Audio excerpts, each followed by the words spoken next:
ইন্না আওহাইনা ইলাইকা কামা আওহাইনা ইলা নূহিন ওয়ান নাবিয়্যিনা মিন বা'দিহি, নিশ্চয়ই আমি আপনার প্রতি ওহী নাজিল করেছি, এবং এই ওহী শুধু আপনাকে দিয়ে শুরু করি নাই, এই ওহী নাজিল করেছি আপনার প্রতি যেমন করে নাজিল করেছিলাম নূহ আলাইহিস সালামের প্রতি এবং তার পরবর্তী সমস্ত নবীদের উপরে। ওয়া আওহাইনা ইলা ইব্রাহিমা ওয়া ইসমাঈলা ওয়া ইসহাকা ওয়া ইয়াকুবা ওয়াল আসবাত, এবং এইভাবে করে ইব্রাহিম, ইসমাঈল, ইসহাক, ইয়াকুব আলাইহিমুস সালাম এবং তার আওলাদদের প্রতি যত নবী হয়েছে প্রত্যেক নবীর কাছে আমি ওহী পাঠাইছি জিবরাইলের মাধ্যমে।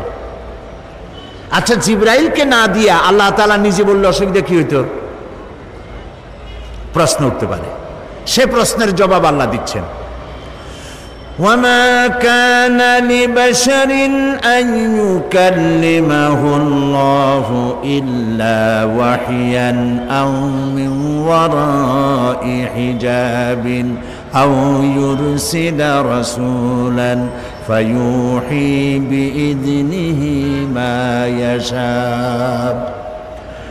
আল্লাহ তাআলা বলেন, এটা কখনোই সম্ভব নয় যে আল্লাহ রাব্বুল আলামিন কোন মানুষের মুখোমুখি হয়ে, কোন মানুষের সামনাসামনি হয়ে তিনি কথা বলবেন, এটা আদৌ সম্ভব নয়।